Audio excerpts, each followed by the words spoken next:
Laporan keuangan audit merupakan proses di mana seorang auditor independen memeriksa laporan keuangan suatu perusahaan untuk memastikan bahwa laporan tersebut disusun secara akurat, lengkap, dan sesuai dengan prinsip akuntansi yang berlaku.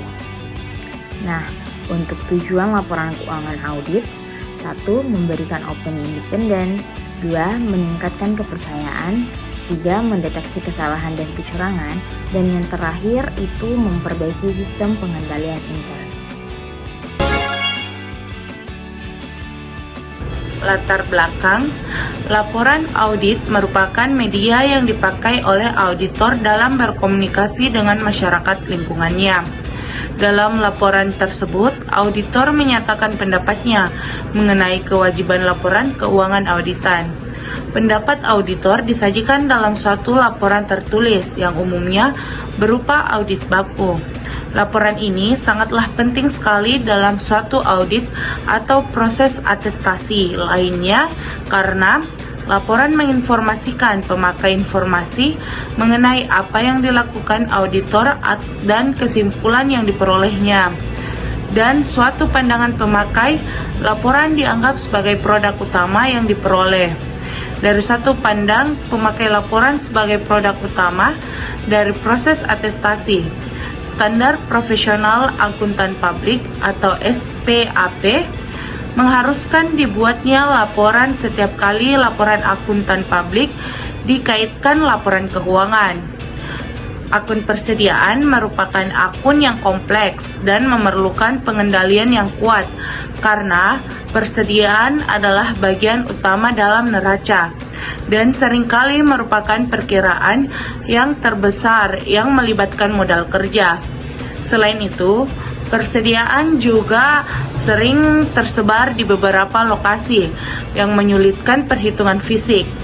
Audit persediaan merupakan bagian dari aset perusahaan yang pada umumnya nilainya cukup material dan rawan oleh tindakan pencurian ataupun penyalahgunaan. Oleh karena itu, biasanya akun persediaan menjadi salah satu perhatian utama auditor dalam pemeriksaan atas laporan keuangan perusahaan. Baik, di sini saya akan membahas pengertian. Persediaan adalah aset lancar dalam bentuk barang atau perlengkapan yang dimaksudkan untuk mendukung kegiatan operasional pemerintah daerah dan barang-barang yang dimaksud untuk dijual atau diserahkan dalam rangka pelayanan kepada masyarakat. Indikasi persediaan yang pertama, barang atau perlengkapan yang digunakan untuk kegiatan operasional pemerintah daerah. Yang kedua, barang dalam proses produksi yang dimaksudkan untuk dijual atau diserahkan kepada masyarakat. Yang ketiga, bahan atau perlengkapan yang akan digunakan dalam proses produksi. Yang keempat, barang yang disimpan untuk dijual atau diserahkan kepada masyarakat dalam rangka kegiatan pemerintahan. Pengakuan persediaan. Yang pertama, pengakuan persediaan pada saat potensi manfaat ekonomi masa depan diperoleh pemerintah daerah dan mempunyai nilai atau biaya yang dapat diukur dengan andal. Yang kedua, pada saat diterima hak kepemilikannya. Yang kedua, pengakuan beban persediaan. 1. Pendekatan aset, 2. Pendekatan beban. Yang ketiga, selisih persediaan. Selisih persediaan dapat disebabkan karena persediaan hilang, usang, kadaluarsa, atau rusak. Pengukuran persediaan. Persediaan disajikan menjadi 3. Yang pertama, biaya perolehan yang diperoleh dari biaya pembelian. Yang kedua, harga pokok produksi yang diperoleh apabila memproduksi sendiri. Dan yang ketiga, nilai wajar apabila diperoleh dari lainnya seperti donasi. Pengertian dari pencatatan persediaan metode periodik. Pencatatan persediaan metode periodik adalah metode pencatatan persediaan yang dilakukan secara berkala atau periodik untuk menghitung jumlah dan nilai persediaan. Metode ini tidak memerlukan pencatatan terus-menerus, melainkan hanya dilakukan pada akhir periode tertentu, misalnya bulanan, kuartalan, atau tahunan. Baik, yang berikut yaitu metode perfaktual atau metode berkelanjutan. dalam pencatatan persediaan adalah suatu metode pencatatan yang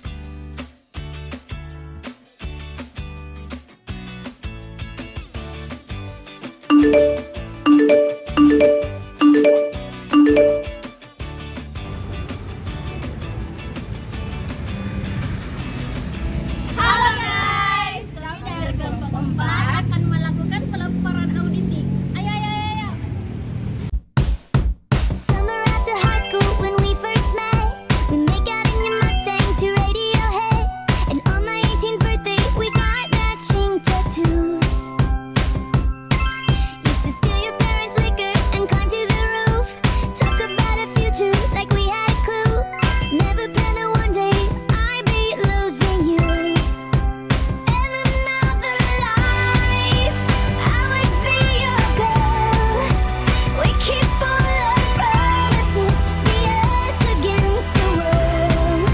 In another life, I would make you stay, so I don't have to stay. Definisi audit itu sendiri yang saya amini sampai sekarang itu yaitu audit merupakan seni dalam melakukan pemeriksaan dan pengumpulan bukti informasi dengan maksud atau tujuan tertentu. Karena jenis audit itu banyak, mulai dari jenis audit SOP, audit laporan keuangan, semua banyak jenisnya. Tapi kalau saya lebih ke laporan ampesilin. Nah, di ampesilin di laporan keuangannya itu ada 7, sedangkan fisiknya itu sudah bukan 7, sudah 4. Nah, bagaimana caranya? Kita lihat dari kartu stoknya mereka, apakah ada mutasi keluar atau tidak. Nah, kalau ada mutasi keluar, kita lihat berapa mutasinya, 2, kemudian kita cocokkan apakah sudah sesuai atau tidak. Nah, sesuai. Nah, kemudian kita pindah ke obat lain. Nah, contoh saja obat apa lagi sih? Ampesilin. Nah, di ampesilin ternyata di laporannya itu 5. Di laporannya 5, tetapi fisiknya 10. Nah, berarti selisih 5 dong. Nah, selisih 5 lebih. Karena di laporan cuma 5 tapi fisik 10. Nah, kita melakukan validasi, bertanya apakah ada pembelanjaan sebelumnya terhadap obat ini atau tidak. Nah, ketika mereka mengatakan bahwa ada pembelanjaan, kita telusuri lagi dari bukti transaksi. Kita kembali ke bendahara pengeluaran untuk mengecek pembelanjaan obatnya mereka. Apakah ada atau tidak. Kalau ada berarti sudah sesuai. Nah, tetapi pada kasus-kasus di lapangan jika ada kas lebih dan tidak ditahu mereka belum melakukan pembelian obat.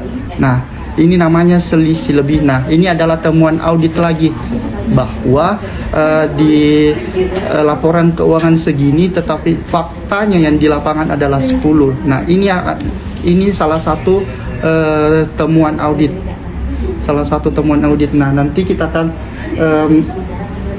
berikan namanya berita acara pemeriksaan persediaan yang ditandatangani oleh kepala gudang farmasi, apotekernya, dan kemudian auditor yang melakukan pemeriksaan.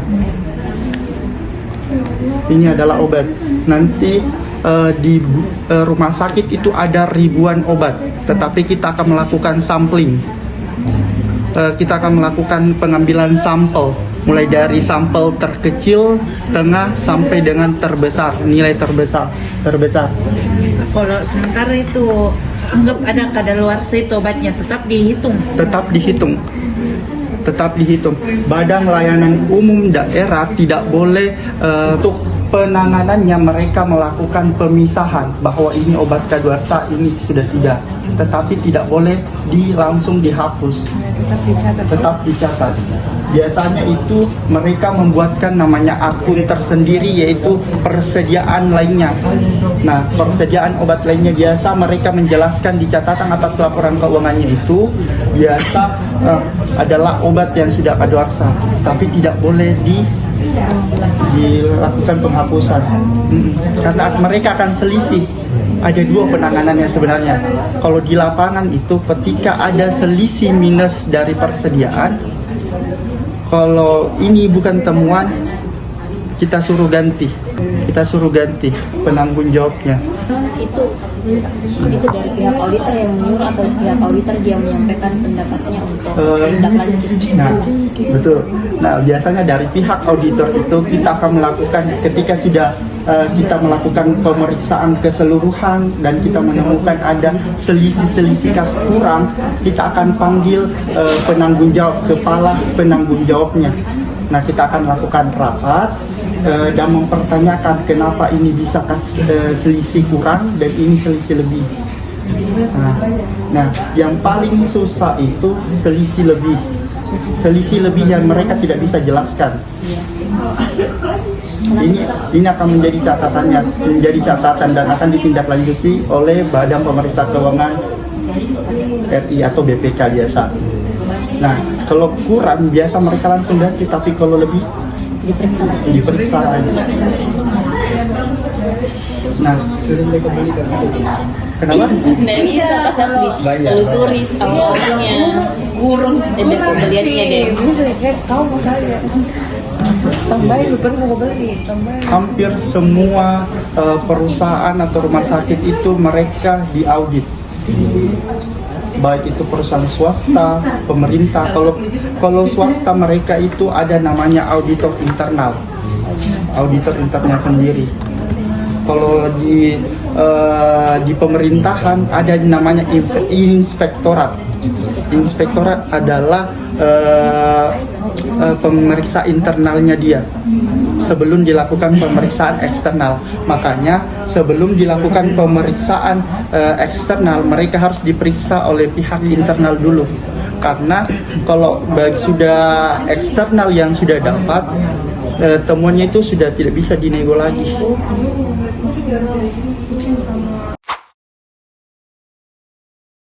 Ini saya akan menjelaskan kesimpulan tentang video kami, yaitu audit merupakan proses penting untuk memastikan keakuratan dan efisiensi dalam pengelolaan persediaan.